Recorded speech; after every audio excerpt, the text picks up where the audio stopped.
नमस्कार। मास्को दारोजी में आपका स्वागत है। मैं पायल बिहाना। आज कुछ सवाल पूछना चाहती हूँ राहुल गांधी जी से। वो ये ना सोचें कि मैं एंटी कांग्रेस हूँ या एंटी राहुल गांधी हूँ, पर एज़ अ सिटिज़न मुझे ये है, मेरे पास ये हक है, आई हैव दिस राइट कि मैं आपसे सवाल कर सकूँ, क्योंकि आप पीएम इन वेटिंग हैं। जी हाँ, आपकी पार्टी बोलती है कि आप ही 2029 में पीएम बनेंगे। तो मेरा पहला सवाल है आपसे कि आपकी सारी स्पीचेज़ में आप बोलते हैं कि डेमोक्रेसी खतरे में है और बहुत डेमोक्रेसी डेमोक्रेसी का ज़िक्र होता है। तो आप मुझे ये बताएँ कि कांग्रेस में फ्री एंड फेयर इलेक्शंस कब हुए हैं? प्रेज़िडेंट चूज़ करने के लिए, जनरल सेक्रेटरी चूज़ करने के लिए, या कुछ भी चीज़ होती है जिसमें अगर आप, आपकी मम्मी, आपके बहन, इनका नाम होता है या वो बन सकते हैं, वो पोस्ट इम्पोर्टेंट होती है, उसमें आपने कब इलेक्शन किए? तो डेमोक्रेसी का मतलब आपके लिए क्या है? आप ये बता सकते हैं मुझे, सिर्फ़ पूछ रही हूँ मैं, इसमें बुरा मानने की कोई बात नहीं है। फिर मेरा दूसरा सवाल ये है कि आप हर वक़्त भारत जोड़ो यात्रा करते रहते हैं और प्लान कर रहे हैं एक और करने की, पर आप जहाँ जाते हैं वहाँ पे आपकी पार्टी टूटती है। ऐसा क्यों होता है? कोइंसिडेंस है या फिर आप बताएँ?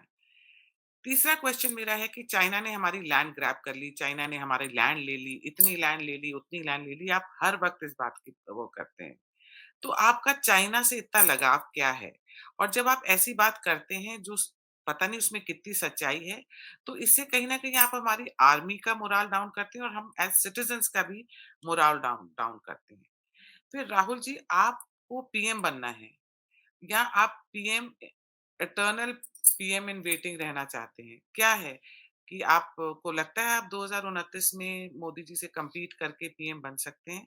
क्योंकि जिस तरीके से आपकी पार्टी और आपके कार्यकर्ता, स्पेशली आपका सोशल मीडिया आईटी सेल जो काम कर रहा है, उससे नहीं लगता कि एक अच्छी इमेज आपकी बन रही है या आपकी पार्टी की बन रही है। फिर आप मेरा दूसरा 5वां 6वां क्वेश्चन कह लीजिए आप, ये है, कांग्रेस के मैनिफेस्टो में हमेशा माइनॉरिटी फर्स्ट होती है, पर क्या मेजॉरिटी कम्युनिटी को सिर्फ वोट बैंक समझा जाए आपके लिए? क्योंकि मेजॉरिटी हिंदूज़ भी आपके लिए बहुत वोट करते हैं, पर आपका बहुत एम्फेसिस मुसलमानों पर रहता है। फिर आपकी मोहब्बत की दुकान, लेकिन आपकी पार्टी को देखकर लगता है कि आपकी पार्टी को हिंदू फोबिया है। तो ये ऐसा क्यों है? क्योंकि हर बात पे आप माइनॉरिटी का साइड लेते हैं। अगर कोई अटैक हो जाता है हिंदू पर और वो मुसलमान ने किया हो, तो उसके लिए आप लोग का पूरा मीडिया जो से आईटी सेल है, वो कुछ नहीं बोलता है। पर अगर उल्टा हो जाए, तो उसको आप एक कम्युनल इश्यू बना लेते हैं, चाहे वो लॉ एंड ऑर्डर प्रॉब्लम हो, और बाद में जब तक एक सच्चाई खुलती है, तब तक आप नैरेटिव सेट कर देते हैं। तो कई लोग जिनको मानना होता है, वो मानते हैं, और जो जब फैक्ट सामने आता है, तो उन लोगों को समझ आती है। आप कहते हैं इमरजेंसी को एक मिस्टेक कहते हैं आप, और कांग्रेस के जो लीडर्स हैं वो ओपनली डिक्टेटर बोलते रहते हैं, मोदी जी को बोलते रहते हैं। पर क्या आपको नहीं लगता कि कांग्रेस में भी ऐसे होता है जो सिर्फ एक लगता है कि डिक्टेटरशिप ही है और वहां पे डेमोक्रेसी नहीं है? और आप इंदिरा गांधी जी के इमरजेंसी टाइम को मिस्टेक कहते हैं, पर फिर भी इंदिरा गांधी जी का ही एग्जाम्पल देते हैं आपके कांग्रेस के लोग। डायनेस्टी फ्री इंडिया की बात होती रहती है, तो क्या कांग्रेस की टॉप पोजीशन पे सिर्फ गांधी गांधी ही रहेंगे? ये तो आप बता सकते हैं, क्योंकि टॉप पोजीशन पे हम किसी को देखते नहीं हैं। और जब हम देखते हैं कि आप लोगों की मीटिंग भी होती है, जो मेन चेयर होती है, जो अगर आपके आजकल प्रेसिडेंट हैं खड़गे जी, जिनको आपने कांग्रेस का प्रेसिडेंट बनाया है, वो साइड में बैठते हैं, आप और आपका परिवार 3 इम्पोर्टेंट सीट्स पर बैठता है। फिर है कांग्रेस का स्टैंड पैलेस्टीन पे। इंडिया का भी स्टैंड पैलेस्टीन के लिए न्यूट्रल है, और कोई रिश्ते खराब नहीं करे हैं इंडिया ने पैलेस्टाइन के साथ। पर इतनी लाउड क्यों होती है आपकी वो करके? कश्मीरी पंडित्स के लिए कभी आपने आवाज़ क्यों नहीं उठाई? बिल्कुल हल्की हो जाती है आपकी आवाज़ जब कश्मीरी पंडित्स की बात आती है।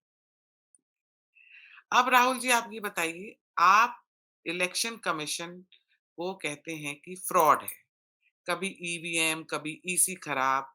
तो क्या डेमोक्रेसी तब तक ही सही रहेगी जब तक आप लोग रूल करेंगे? आपको एसआईआर भी फ्रॉडलेंट लगता है? तो क्या आपका लॉजिक ये है कि आपको वोट ना मिले तो सब कुछ खराब है। फिर आपकी एसआईआर तब तक ठीक है, ईसी तब तक ठीक है, ईवीएम्स तब तक ठीक है, जब तक आपकी जीत होती है वायनाड में, रायबरेली और अमेठी में। तो बाकी टाइम पे क्या ईवीएम्स खराब हो जाते हैं? आपने कहा एसआईआर का डेटा मैन्युफैक्चर्ड है। ये something we are not able to digest it, हम लोग से वो नहीं कर जाता। तो आप कोई सॉलिड प्रूफ क्यों नहीं देते हैं इस देश को, जिससे पता चले जाए कि एसआईआर का जो डेटा है वो मैन्युफैक्चर है। आपने एसआईआर को रिजेक्ट कर दिया और आप कह रहे हो सॉफ्टवेयर भी झूठा है।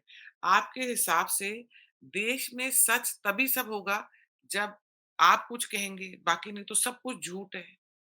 इन सब मेरे सवालों का आप जवाब दीजिए और मुझे बताइए कि एज़ अ सिटिज़न मेरा हक है कि नहीं कि मैं आपसे सवाल पूछूं, क्योंकि कांग्रेस को लगता है कि 2029 में आप मोदी जी को हरा के पीएम बनेंगे इस देश के। प्लीज बुरा ना मानिएगा, सिर्फ एज अ सिटीजन मैंने आपसे कुछ सवाल पूछे। नमस्कार।